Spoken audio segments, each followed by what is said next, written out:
Hi friends, welcome back to Authentically Blonde. I'm Casey. I'm Lexi. So we're gonna lead this vlog off with a little question. So, have you ever been standing in front of a mirror just looking at yourself and just not loving what you see? You're like, that ain't it. That just ain't it. Because same.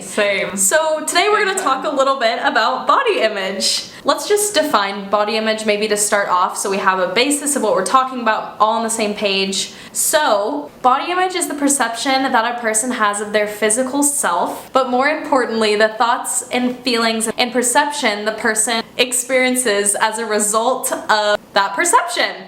Alright, so a lot of the information that we're going to be talking about today is coming from the National Eating Disorder Collaboration. So yeah, let's just talk about body image. There's going to be 4 points we're going to go over today, so maybe just track along with us and we will do our best to talk about something that both of us struggle with and have struggled with our whole lives. So the first one that we're going to be talking about is perceptual. So this is the way that you see yourself. So, I don't know, maybe you look in the mirror and you're like, I'm fat.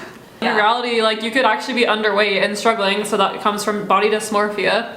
It's obviously not always a correct representation of how you actually look. And it's kind of crazy to look and talk to your friends too. I could look at Lexi and say, oh my gosh, Lexi, you have the most beautiful hair in the world, and she could be looking in the mirror 10 minutes earlier and being like, oh, my hair's a mess. And that's perceptual. That's how she sees her hair as opposed to how everyone else might see her hair. So the second one is affective. So this is the way you actually feel about the way you look. So this can be positive or negative. A lot of times if you struggle with body image, it's going to be negative, so unfortunately. Yeah. And I have found that affective kind of changes day to day. Like sometimes I feel like, you know what, today's a good day. I like how I look. I feel good. Other days I get out of bed and I'm like, let's go back to bed. I should probably go back to bed. Maybe tomorrow I'll try again. And that's affective. It's just how you feel about how you look. And sometimes that can last days. Sometimes that can last hours. Sometimes that can last years and months and whatever. So the third one is cognitive. So this is the way that you feel about your body. So a lot of times you could be thinking, oh my gosh, I need to lose weight, I need to be skinnier. Or you could be thinking, oh my gosh, I'm too skinny, like I wish I could just gain some muscle. So it's kind of just like, I mean, it could be positive as well. Like you could be like, yeah, like this is great. Like I'm feeling great about the way I look. It's not all negative, but again, if you struggle with body image or body dysmorphia, it tends to be negative and you tend to kind of seep into like a little, like I find that I spiral when I start to get in little ruts where my body image is low and I feel not great about myself. It lasts for a long time and it's just kind of the spiral and the same thoughts over and over and over. Don't you feel like it's kind of more in the summer when you're wearing like shorts and tank tops and not like baggy sweaters and stuff that, I don't know, I feel like when I'm wearing a sweater, I'm like, oh, I can slouch and like... I can do whatever I want. I'm totally fine. But then also in the winter when you're just pale and you're cold, like there's a different kind of... It's a different vibe. It's a different feeling that you have. So it kind of... You win some, you lose some. You can't win it all, apparently, so... Okay, so the fourth and last one is behavioral, and this is the behaviors that you actually take part in due to how you feel about your body. So you're unhappy with the way you look. This could lead to excessive exercising, so working out so much that it's not healthy for your body because your body can't replenish everything that it lost. And Lexi and I have both shared earlier in one of our earlier vlogs that we have struggled with this in the past too, where we've taken this behavioral step and taken it too far, whether it's weighing yourself every day, whether it's over exercising, whether it's not eating enough.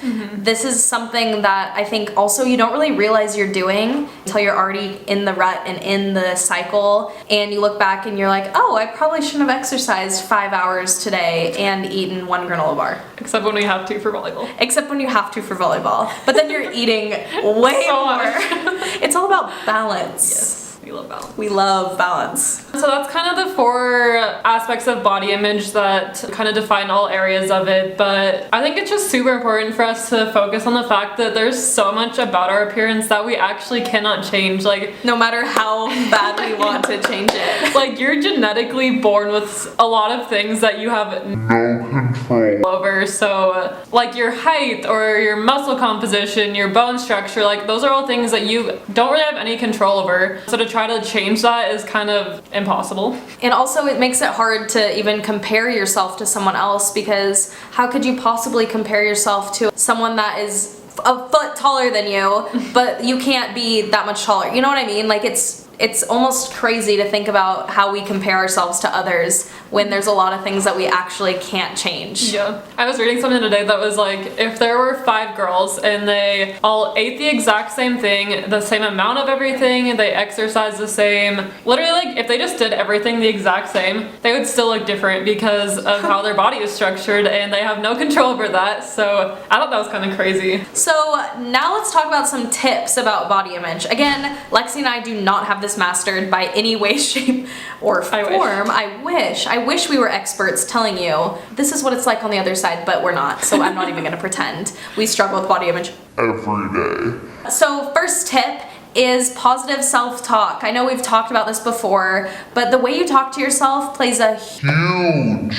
role on the way you feel about yourself. If you're constantly saying, oh my gosh, I am ugly, I am fat, I'm not even close to as pretty as she is, whatever you might be thinking. The more you start to believe it, like once you just reiterate the fact to yourself, it's like, okay, that's what it is now. Yeah, so why not take those negative self-talk, negative words that you're saying to yourself and spin it to something positive, because maybe those will stick. So that's just one tip. Alright, the second tip that we have is to, I think it's just really important to focus on all the things that your body can do. Like, if you think about the human body, like, we're able to do some Crazy. things. It's We can insane. exercise, we can literally do even just day-to-day tasks that our body can do. That is kind of crazy. So if you just kind of take a minute to appreciate what you've been given, honestly, just like in its rawest form. Yeah, like you're able to wake up every morning, you're able to breathe, you're able to breathe without thinking about it. I think that's always so I crazy. know. Like, if you start to think about it, then you're you're like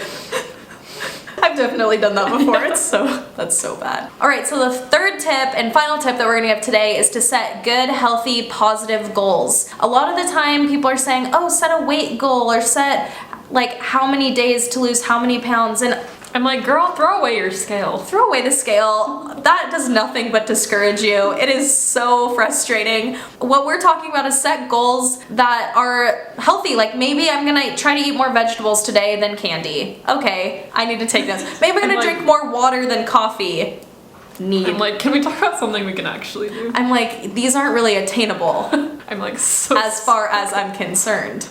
But goals like that, where it's healthy, growth mindset, positive spin, instead of I need to lose this much by here, because I feel like that ends up just backfiring. Alright, so let's talk about some advice for younger selves. I would say to my younger self that when I am comparing myself to someone else, it's important to realize that we were just born to have different genes and different genetics, and we were just not built the same, so why should we look the exact same regardless of how much I exercise, how much I eat? Like, no matter what, I'm not gonna look exactly like someone else. I would probably tell myself to think about the goals I'm setting for my body or for myself or Whatever. I feel like a lot of the time I would get caught not necessarily with the number on the scale, but with how I looked in the mirror, and not really think about, you know, maybe I just need to exercise for 30 minutes longer instead of being like, okay, I need to only do Russian twists for an hour or something crazy like that. Okay, that was really drama. I've never done Russian twists for an hour.